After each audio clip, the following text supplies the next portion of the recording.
Estamos de volta com o Hora da Saúde de hoje. O nosso assunto é endometriose. Eu continuo aqui com o Dr. Marcelo Gobu Júnior, mas neste segundo bloco a gente recebe também o Dr. Murilo Casati. Dr. Murilo, que é médico ginecologista e obstetra pela Faculdade de Medicina do ABC e fellow em Medicina Fetal pelo Hospital das Clínicas da Faculdade de Medicina da Universidade de São Paulo. Dr. Murilo, seja bem-vindo.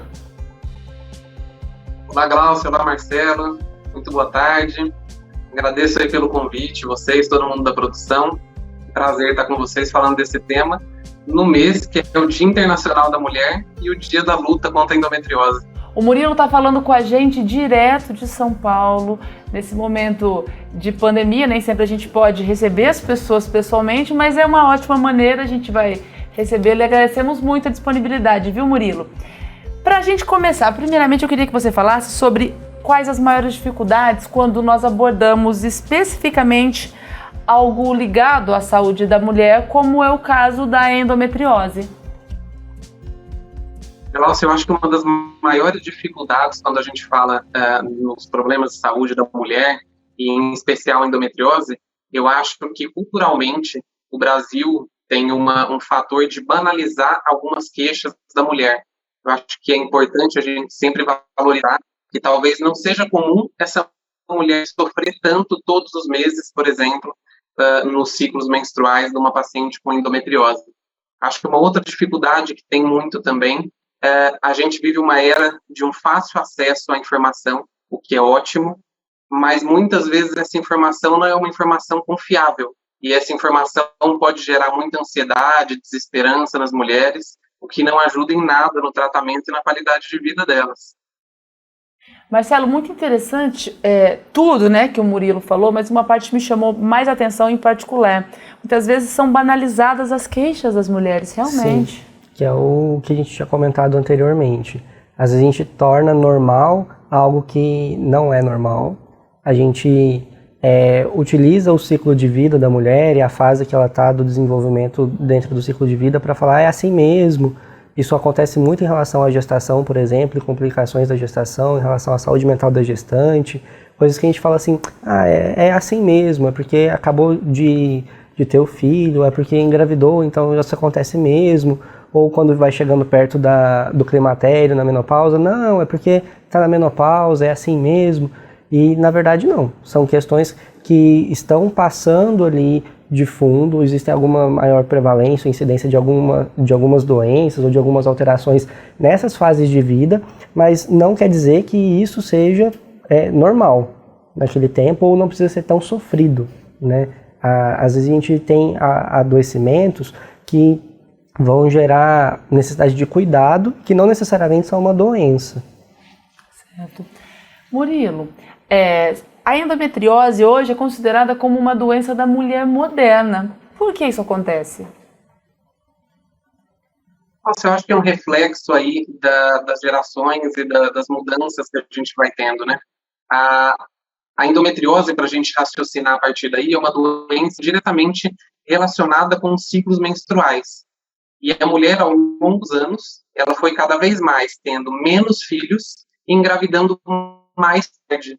Dessa forma, essa mulher foi tendo mais ciclos menstruais, comparadas às mulheres de 30, 40 anos atrás, por exemplo.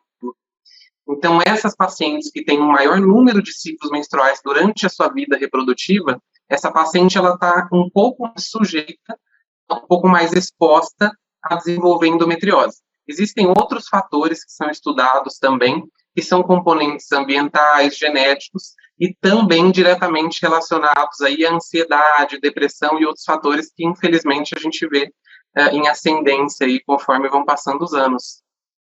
Vida moderna, problemas modernos, né, Marcelo? Sim. Então, a gente às vezes tem essa questão da saída da mulher para o mercado de trabalho e essas escolhas de vida, né?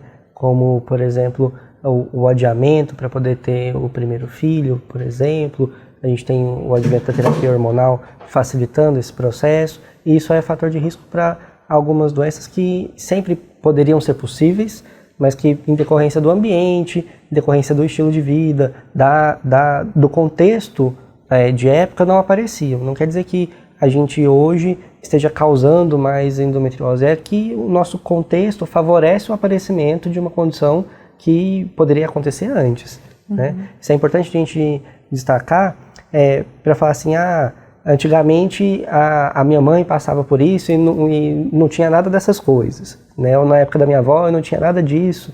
E é uma das coisas que a gente faz para poder acabar banalizando esse sofrimento ou manifestação do sintoma, mas o estilo de vida mudou, né?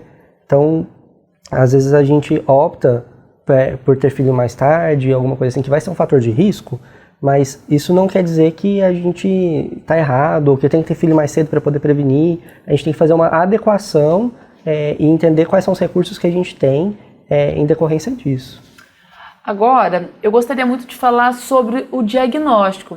Murilo, eu queria que você falasse pra gente como é feito o diagnóstico da endometriose e por que, em geral, ele demora tanto. Acho que aí mora um grande desafio na endometriose. A endometriose ela tem uma média de tempo até o diagnóstico de aproximadamente 7 a 8 anos. Então, se a gente imaginar, são 7 a 8 anos de sofrimento, de diminuição na qualidade de vida dessa mulher, buscando o diagnóstico e muitas vezes tendo uma dificuldade no acesso. Acho que se a gente fosse colocar um primeiro passo para essa mulher ter o acesso, pensar num diagnóstico dessa doença, seria ela procurar o seu médico, o seu ginecologista, e o mais básico de tudo, essa mulher ser ouvida de uma maneira integral, de uma maneira humanizada, essa mulher ter suas queixas valorizadas. Será que é normal ela estar tão incapacitada e muitas vezes ser tratada como uma maneira que não, isso é normal, é uma coisa que acontece todos os meses. Então, acho que o primeiro passo é procurar aí o seu médico de acompanhamento para essa investigação. Acho que o segundo grande desafio que a gente tem é que os exames para diagnóstico da endometriose, ainda falando de exames não invasivos, eles são exames de um difícil acesso. A gente fala aí os dois principais exames que acabam ajudando o ultrassom transvaginal e a ressonância magnética, mas os dois feitos com preparo intestinal específico para investigação de endometriose. Isso é pouco acessível a depender dos lugares do Brasil que você analisa. E a segunda coisa é a análise desses exames por muitas vezes alguns profissionais que não estão capacitados para analisá-los. Então, acho que esses são os dois grandes desafios no diagnóstico que a gente enfrenta. Quando a gente tem, por exemplo, o exame de ultrassonografia, a gente tem esses dois fatores que são muito importantes. A experiência do ultrassonografista, o preparo para poder fazer a realização do exame e depois, a hora que você tem esse resultado, levar para o ginecologista. Isso é um fator que parece simples, mas se você vai para uma região mais remota, como, por exemplo, a região amazônica, ou para regiões mesmo aqui que são do Sudeste, mas de interior, a gente tem uma restrição ao diagnóstico muito grande. A gente vai falar de ressonância, por exemplo, mais ainda. Mais ainda. Em relação até o acesso ao aparelho, né, para você poder fazer esse diagnóstico. E é muito importante a gente lembrar disso, porque são condições que interferem na qualidade de vida da mulher e que vão gerar, se a gente fala de vida produtiva, de vida laboral, afastamentos e vão diminuir a capacidade de vida produtiva da mulher. Tem impactos econômicos em relação a isso. Então, quando a gente vai colocando na balança, a coisa vai ficando mais densa, não é uma coisa simples assim. Só de não ser detectado com um exame de rotina, né, já fica muito mais difícil a vida da mulher. Sim. Murilo, agora vamos falar sobre causas da doença. É possível a gente definir as causas possíveis? Láucia, eu acho que essa é uma das perguntas mais difíceis que você pode fazer e talvez um dos temas mais estudados na endometriose. A endometriose ela ainda permanece como uma causa um pouco incerta. A maioria dos trabalhos, a teoria mais aceita para o desenvolvimento da endometriose é a teoria de que esse tecido menstrual, que seria o endométrio, que é, entre aspas, o recheio do útero, que esse tecido menstrual, uma porcentagem dele, em vez de se exteriorizar pela vagina como uma menstruação natural, esse tecido menstrual refluiria para dentro da cavidade pélvica e abdominal. E isso poderia ser um importante fator para implantes aí, de endometriose na cavidade pélvica e abdominal. Hoje acredita-se que esse é um dos maiores fatores, mas a gente já sabe que tem uma série de outros fatores envolvidos no desenvolvimento da doença. A gente sabe que tem um fator genético hereditário. Pacientes, por exemplo, com mãe e irmã com endometriose apresentam 7 vezes maior risco de desenvolver endometriose do que as outras pacientes que não possuem esses familiares. Além disso, a gente sabe que tem fatores imunológicos, enfim, tem uma série de fatores que são estudados aí. E quando a gente fala em endometriose, é possível a gente falar em prevenção?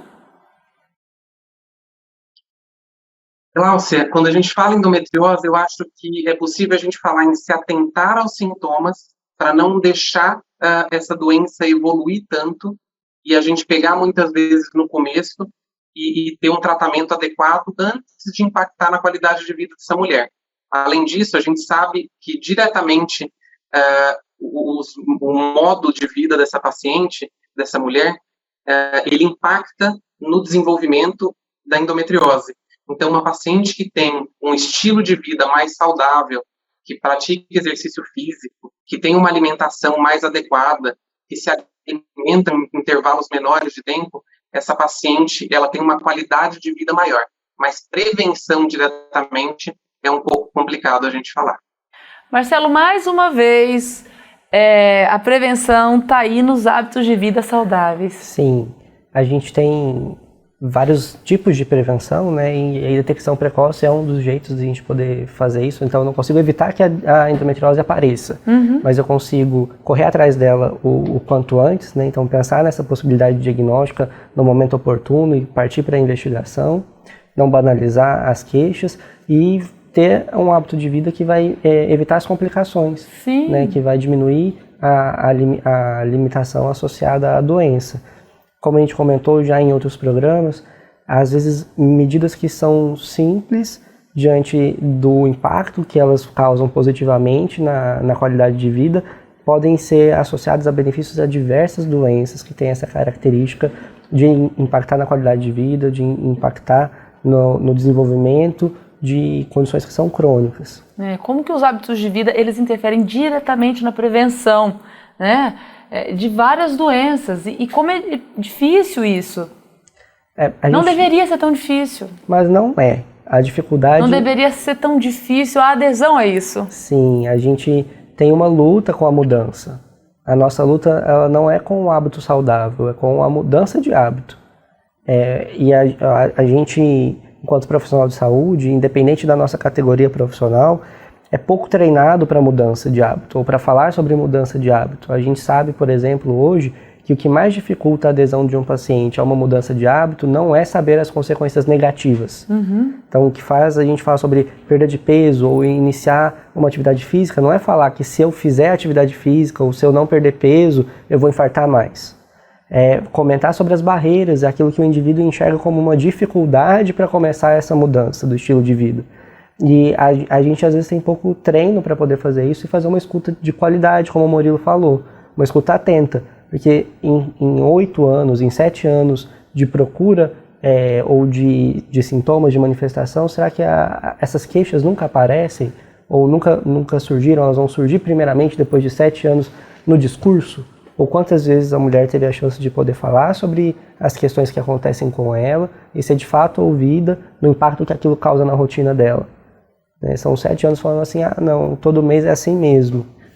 Aí que está a diferença, aí que está de fato uma possível prevenção, que é quanto eu consigo adiantar esse diagnóstico, encurtar essa fila de espera. Realmente. Murilo, você continua aqui com a gente vai para o terceiro bloco. Hoje o Dr. Marcelo continua aqui conosco também e você aí de casa também continue com a gente. Daqui a pouquinho, no terceiro bloco, nós voltamos para falar mais sobre endometriose e esclarecer as principais dúvidas dos telespectadores. A gente já volta.